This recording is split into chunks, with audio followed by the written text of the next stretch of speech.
Good morning, everyone. Before I get started on why we're here, as I look out into the crowd, I just wish that the families of gun violence in this city got this much attention, because that's who really deserves the amount of attention that we're giving to this particular incident. So this morning, I come to you not only as the superintendent of the Chicago Police Department, but also as a black man who spent his entire life living in the city of Chicago. I know the racial divide that exists here. I know how hard it's been for our city and our nation to come together. And I also know the disparities, and I know the history. This announcement today recognizes that Empire actor Jussie Smollett took advantage of the pain and anger of racism to promote his career. I'm left hanging my head and asking why. Why would anyone, especially an African-American man, use the symbolism of a noose to make false accusations?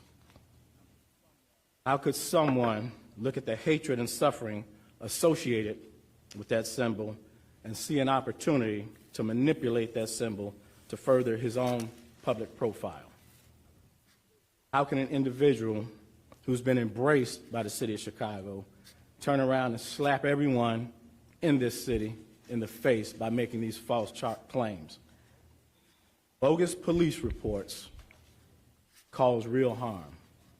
They do harm to every legitimate victim who's in need of support by police and investigators, as well as the citizens of this city.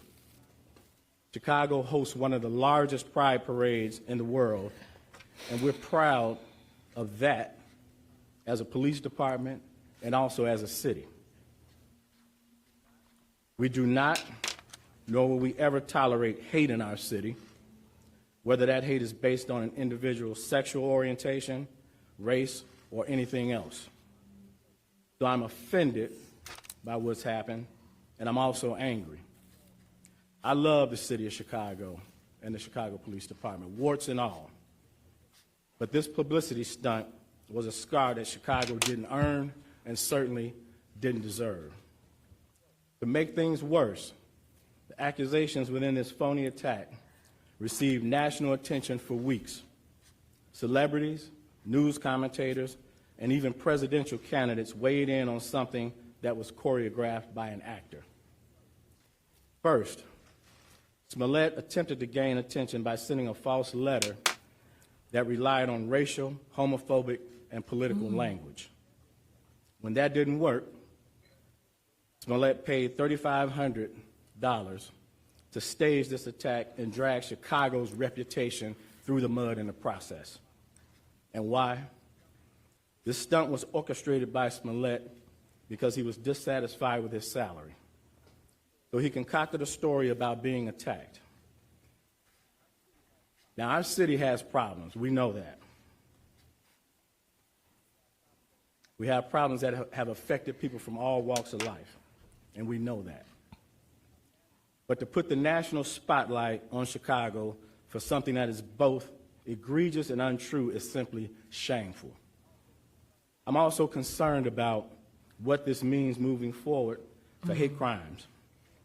Now, of course, the Chicago Police Department will continue to investigate all reports of these types of incidents with the same amount of vigor that we did with this one. But my concern is that hate crimes will now publicly be met with a level of skepticism that previously didn't happen. That said, Smollett was treated as a victim throughout this investigation until we received evidence that led detectives in another direction. I couldn't be more proud of the unrelenting detective work that went into this investigation, and I couldn't be more proud of every investigator that played a part in it. The detective work that we saw in this case is indicative of the work that our detectives do every day in this city. Really? This case in particular involved hours of video evidence, which when combined with old-fashioned police work, uncovered the truth. These detectives deserve all the credit in the world for carefully analyzing the leads and the evidence for weeks before coming to their conclusion. I'd also like to thank the FBI for their help in this investigation. The FBI's partnership with CPD has been pivotal in this particular case. I only hope that the truth about what happened receives the same amount of attention that the hoax did. I'll continue to pray for this troubled young man who resorted to both drastic and illegal tactics to gain attention. I'll also continue to pray for our city, asking that we can move forward from this and begin to heal. And now I'd like to call up Commander Edward Wodnicki, who personally led this patient and deliberate investigation, to walk everyone through how the Chicago Police Department arrived at this point. Good morning, everyone. My name is Edward Wodnicki. I'm the commander of the Area Central Detective Division. I'm here to answer questions. Okay. The boss just corrected me. Please forgive me. I'm supposed to go through the timeline of our investigation. It's okay. So here's where we are. As you all know, on the early morning of February 29th at 2 o'clock in the morning, Jussie Smollett reported that he was the victim of a hate crime.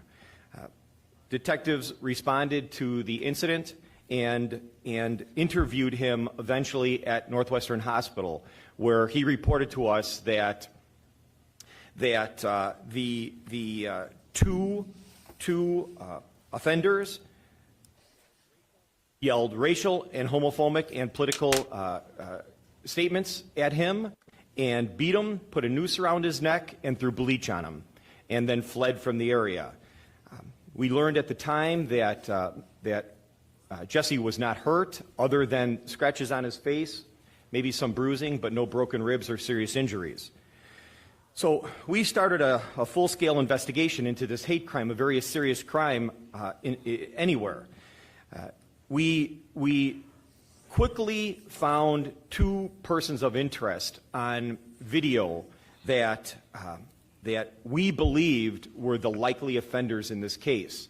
We initially put out a seeking to identify, and we got this out in a community alert. We then started searching the area for video cameras and witnesses that could help us with our investigation.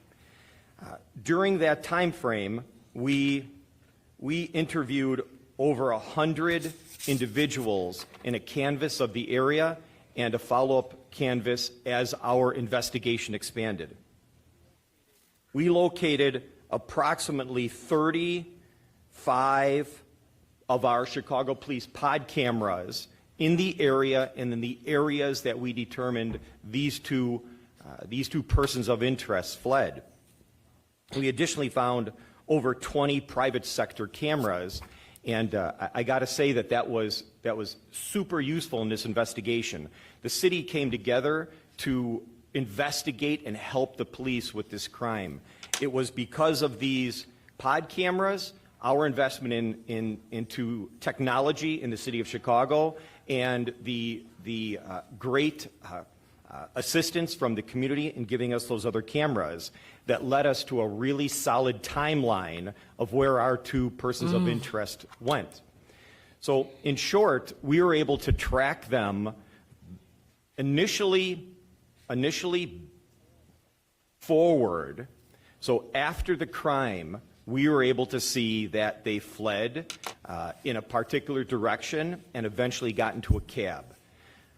Our investigators located that cab, interviewed the cab driver, got some video out of that cab, followed that cab using all of these surveillance cameras that are located throughout the city, the pod cameras, to an area up on the north side where they abruptly stopped the cab, got out, and walked on foot.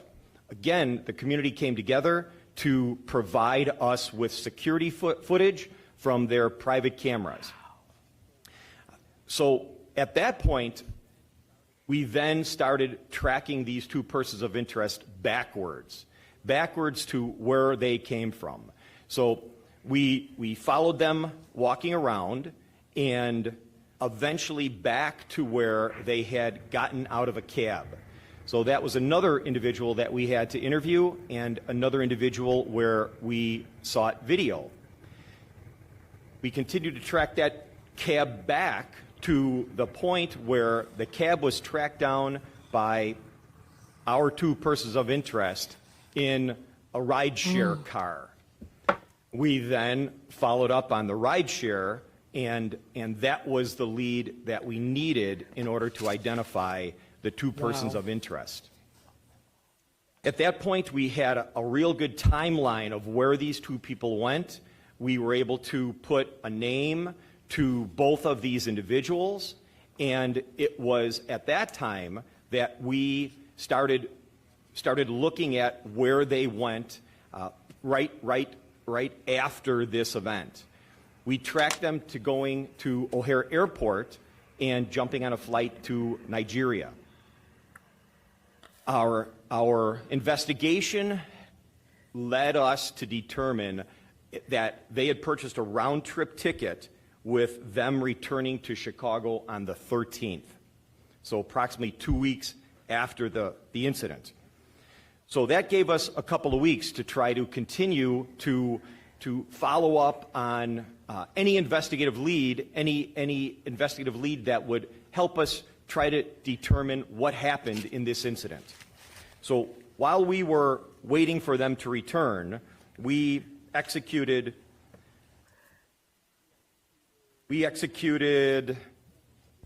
over 50 search warrants and subpoenas, working with our partners in the state's attorney's office, phone records, social media records, and records on individuals to help us illuminate the likely facts that occurred in this event. So moving forward to the 13th, we had a team in place working with the FBI, Customs, and our partners out at the airport. Airport police helped us tremendously, and we were able to locate and identify these two individuals, these two persons of interest, when they entered back into the country at Customs. We took them into custody. We read them their rights, and they both initially asked for an attorney. They were brought to Area Central Detective Headquarters so that we could process them, and it was at that time that their attorney showed up. I think you've all seen her on the news the last couple of days. She came to us, and after speaking with these two people of interest, she said that something smelled fishy. She did not think that they were the offenders as were reported. She worked with us very, very closely to get to the point where she came to me and said, "You really need to talk to these guys. I'm going to allow them to give you a video interview with us present, and we're going to have you hear their story. They are not offenders, they're victims."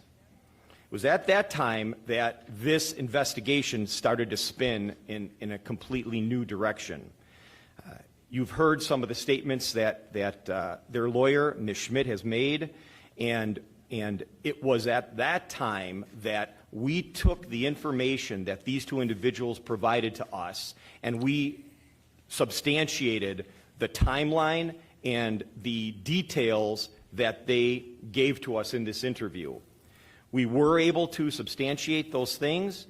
We worked very, very closely with the state's attorney's office. We had been working very, very closely with the state's attorney's office for over a week at that point, and it was then on the 15th, Friday the 15th, after approximately 47 hours of them being in custody and hours of them meeting with us and telling us their story and documenting their story, did we release them without charging, and I classified them no longer as suspects or persons of interest and as witnesses. So as is typical with any investigation, one would typically lock these witnesses into a grand jury statement. Monday was a holiday, the 18th. Tuesday was the first day that we could attempt to do that. So we scheduled a appointment with the grand jury, working again very closely with the state's attorney's office in this. And as you know, at the last minute, Jussie's lawyers called and said that they had evidence to postpone the grand jury that they wanted to provide to us. It was at that time that they called us, and I met with them, with a team of our detectives, and essentially they gave us no new information. So I reported that back to the state's attorney's office, and it was at that time that we locked in both of these witnesses to the grand jury.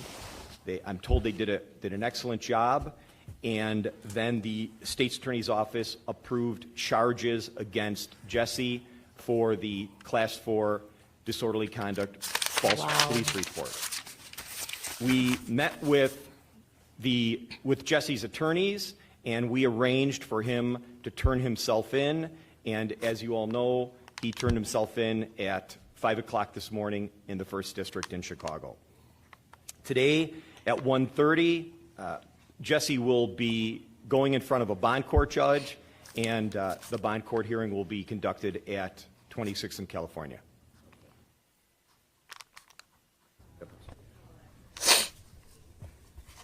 Say again? What can you tell us about when Mr. Smollett turned himself in this morning? Well, it was uneventful. He showed up, of course, with his attorneys and a few other individuals, but it went smoothly. Superintendent Johnson, if you had enough evidence to just charge him, why take it to a grand jury? Because that's typically what we do. Once we believe that witnesses are valuable witnesses and credible, then we take them to the grand jury to lock their testimonies in. You may go into the motive a little more? I think most of us are hearing for the first time. You said that he sent that false letter to himself, and you also said that he was dissatisfied with his salary. Did you get that information from the two brothers? Yes.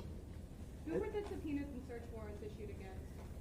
Well, a number of individuals. You know, we served subpoenas and warrants, of course, on Mr. Smollett, his manager for phone records, the two people of interest that we had. And so we still have quite a few search warrants and subpoenas out there that we're waiting. Superintendent, you talked about the detectives and the amount of resources that went into this case. Can you quantify how many man-hours went into this, how many detectives worked this case, and also can you confirm if detectives working the case from the February 7th shooting of that one-year-old were pulled from that case to work this case? We didn't pull resources from any shootings or homicide investigations. The detectives that you see behind me basically work on different teams, which include property crimes and things of that nature.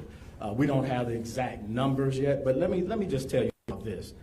Anytime a hate crime is reported in the city of Chicago, it gets the same attention. This didn't get any special attention. You all gave this more attention specifically than we do. We give every hate crime in this city the same amount of vigor because there's no place for hatred in this city. And as I said in the very beginning, you know, I've lived in the city of Chicago my entire life. We just don't have any room for hatred in this city. And for somebody to use it for personal gain, it's shameful. Because what that does is take away the resources that we could be putting into other crimes. You think the brothers could be implicated vis-a-vis the letter? Say again? Could the brothers be implicated for sending the letter in any sense? If the feds decide to look into that, would you have anything to say to the feds about the cooperation and whether or not you want them to pursue charges? That's the FBI's investigation, so CPD doesn't comment on the FBI's investigation. Florida Schmidt told the media after the grand jury was finished that the current narrative that's out there about how much Jussie allegedly paid the brothers was incorrect. Can the police speak to what evidence they may have that, you know, Jussie orchestrated this attack, asked the brothers to carry out this attack, and was there any evidence of money payments? Yeah, we have evidence of, we have the check that he used to pay them. So the $3,500 was for the two of them in total, and then $500 upon return. So was there like an quote an attack on the street, or did it take place somewhere else? How did that work? No, it took place right there. So of course it was staged. The brothers had on gloves during the staged attack, where they punched him a little bit. But as far as we can tell, the scratches and bruising that you saw on his face was most likely self-inflicted. You learned about the motive of this. How did you react when you learned about the motive of this? How did that hit you and all the detectives when you finally figured out what the motive was? So let me reiterate again. You know, you all heard me say consistently that we were treating Mr. Smollett like a victim, and we did. We might have had some peculiarities with the case, as we do with most cases. So it wasn't until the 47th hour of their 48-hour hold time that we could legally hold them in custody that it took a change. So we gave him the benefit of the doubt up until that 47th hour. But when we discovered the actual motive, quite frankly, it pissed everybody off, you know, because we have to invest valuable resources. A lot of what I want you all to really understand is when you all put things out there into the universe that's not actual facts, then it causes us to have to chase all that stuff down.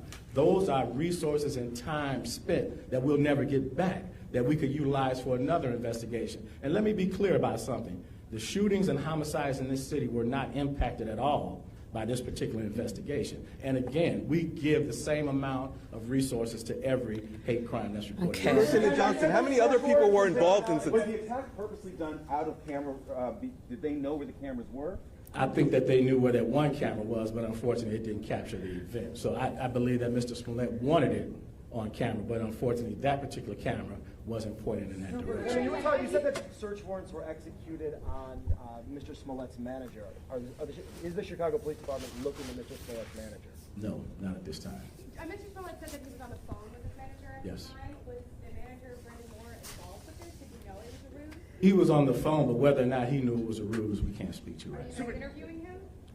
At some point, we'll talk to him. Superintendent Johnson, at one point when this case started getting pretty thick, people started pointing the finger at the police department. How did you take that when you saw people started talking negatively about the issues that were going on in the city? It was upsetting, you know, and I want you all to realize this. So we've been working on this investigation for about 3 weeks. We've solved several shootings and homicides in that period of time.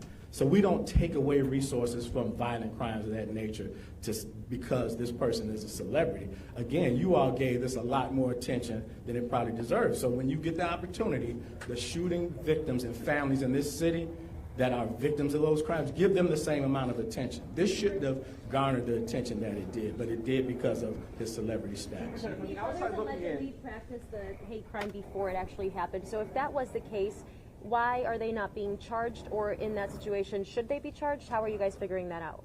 So Mr. Smollett is the one that orchestrated this crime.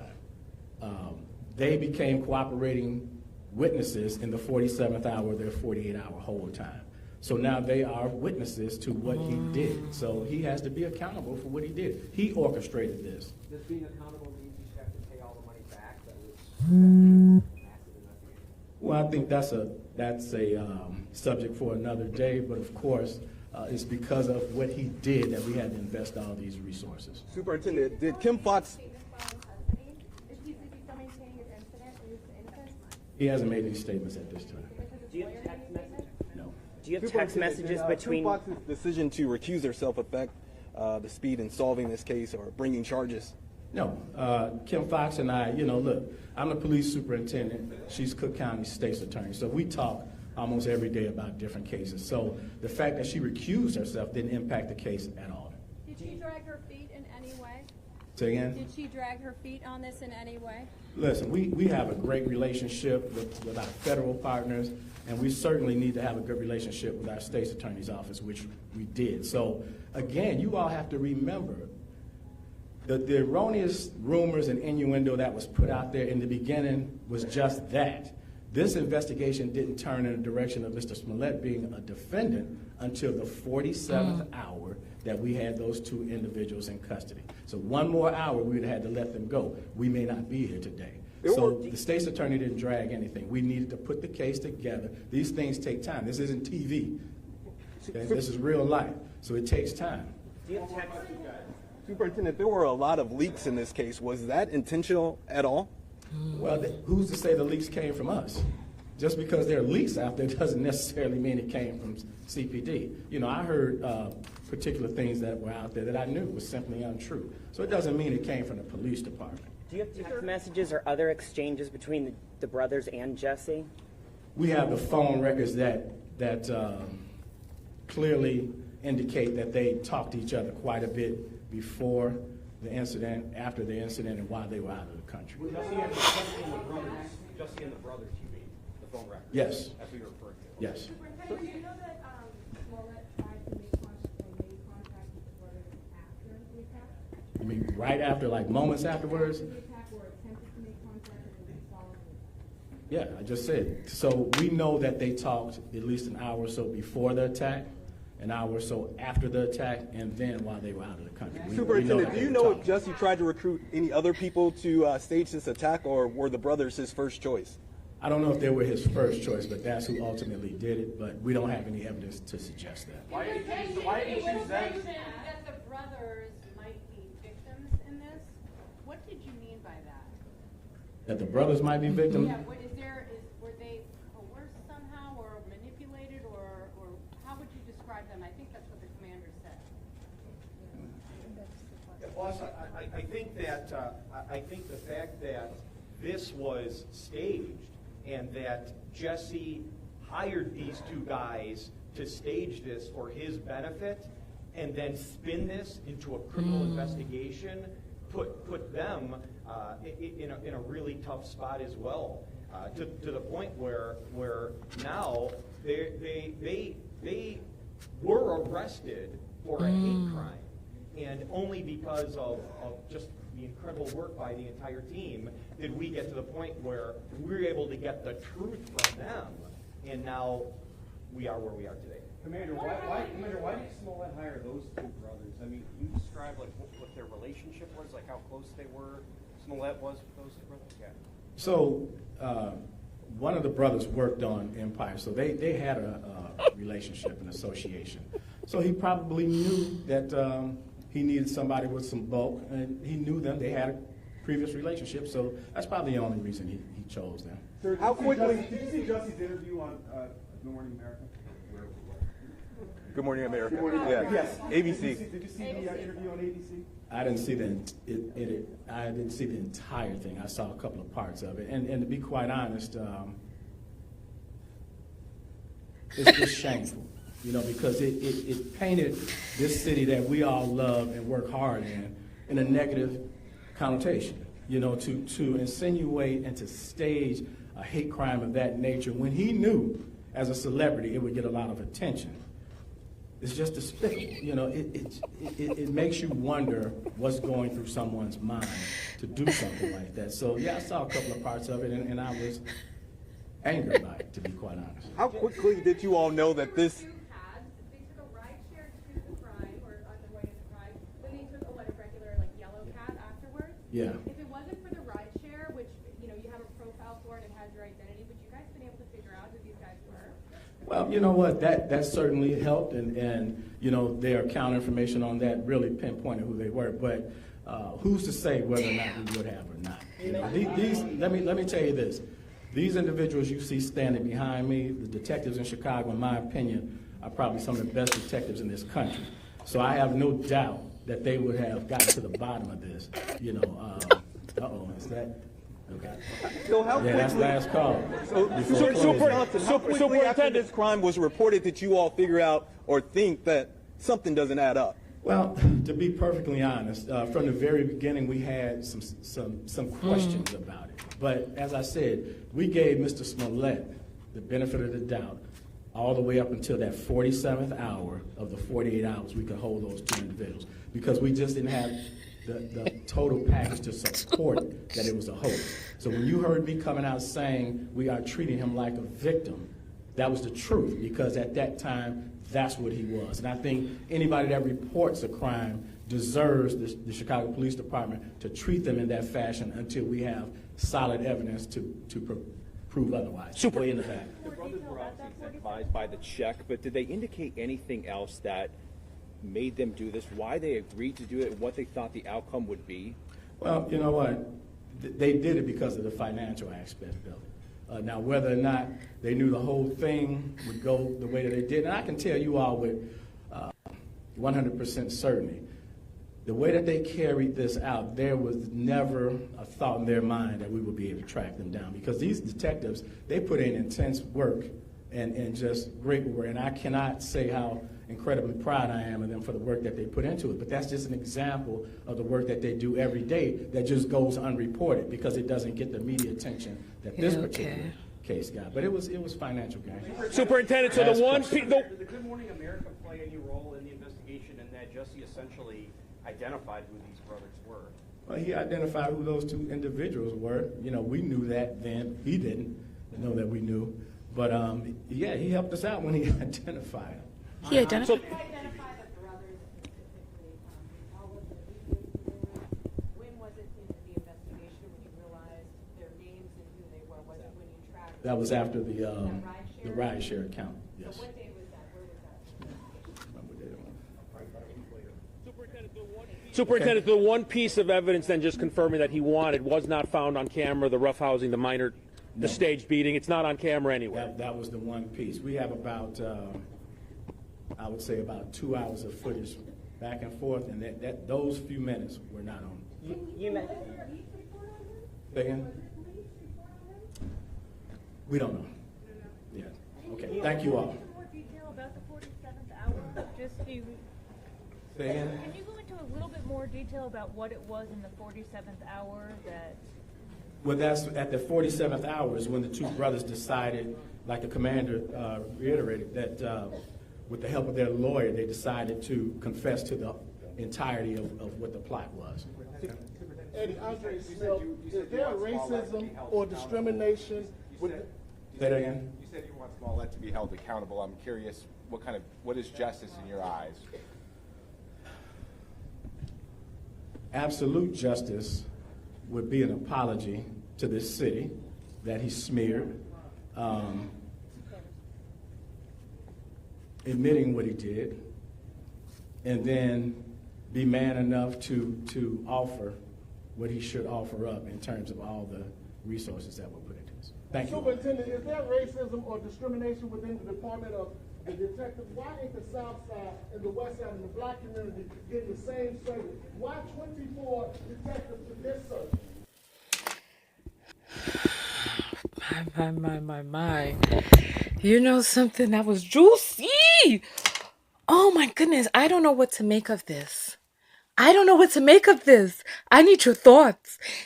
Gosh, I took 23 notes during this thing. So much going on. The biggest thing that sticks out to me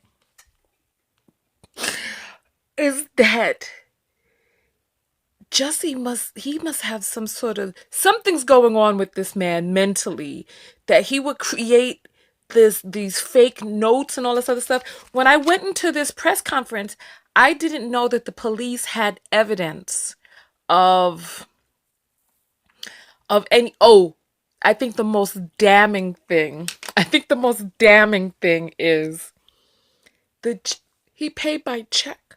Oh my God. He paid by check and then was on the phone with. What's wrong with this man? He paid by check. He was on the phone with them before, not during, because during they were, roughing him up.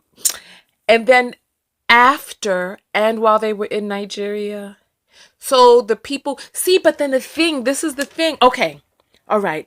So, because my mind is moving a million miles a second. So,